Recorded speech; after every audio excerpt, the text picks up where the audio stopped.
2 weeks ago, I was sitting on my couch watching a podcast. The guest was this experienced developer talking about how he landed his first clients. And at one point, he casually says, "Well, there were a couple of yes and no's, but I eventually landed my first paying project." Now, that's a completely normal thing to say, but for some reason, my brain got stuck on the no's. I realized something. I've been learning web development for months, followed tutorials, built projects, all that stuff.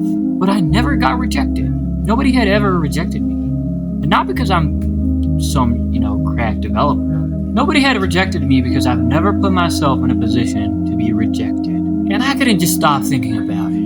Now, I had two options. I could pretend I never had that thought and go back to doing what I'd always been doing, or I could do the thing that was making me uncomfortable. So I decided that I was going to build a website for a business and pitch it to them.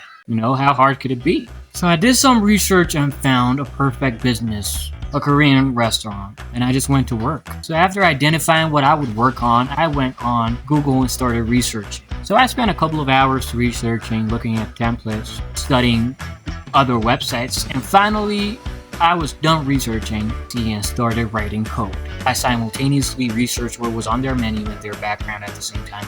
After a couple of hours, I was done making the site. Surprisingly, it wasn't that hard. It was pretty simple, nothing too complex.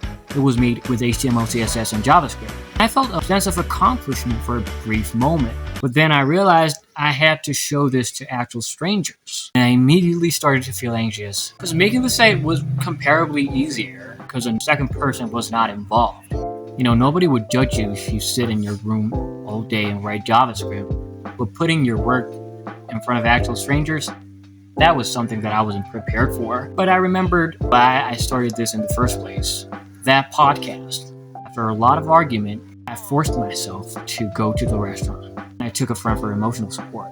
So we got there. I was expecting to meet the owners, but we were caught off guard and were met by staff members who looked at our site and told us that they were going to tell the owners about us. So we gave them the link to the site, left our contact information, and left. I was expecting a phone call that same night. Nothing. Next day, nothing. Day after, nothing. Just like that, a week passed. So on a random Saturday, I tweaked the site a little bit. I already had the owner's phone number, decided to take matters into my own hands. I called the owner directly. And the phone call. I didn't know that I sucked at communication, but not to this extent. I was tripping, mumbling, I don't know. I forgot how to speak, but they understood. They were super nice. They said that it was lunchtime and they were really busy, but they would check it out if I send them the link. So I thanked them for their time, dialed off, and sent them the link. And this time, I was expecting an immediate response. It's been 2 weeks since we had that conversation. So yeah, they ghosted me. But that's not the point. I learned a lot working on this project. And I'm not being that typical YouTuber who claims that they've only cared about the process and not the outcome. I can't say I'm not satisfied because I really am. First of all, I'm a beginner. I've never built something serious before. Second of all, I learned a ton. I didn't know how to cold call, so I learned how to cold call. I learned how to do research. I learned the proper methods for approaching a business. I got a better understanding of what business owners actually look for. But the biggest takeaway from this entire project was communication. When I first started learning code, I thought the biggest challenge was going to be syntax, building actual websites. But turns out it's not. The hardest part was actually putting something I built in front of an actual business owner. At some point, you've got to stop asking yourself, am I ready? And just try. Find a small business. Build them something. Show it to them. Maybe they'll say yes. Maybe they'll say no. Maybe they won't reply at all. But I can almost guarantee you, you'll come out of it a better developer.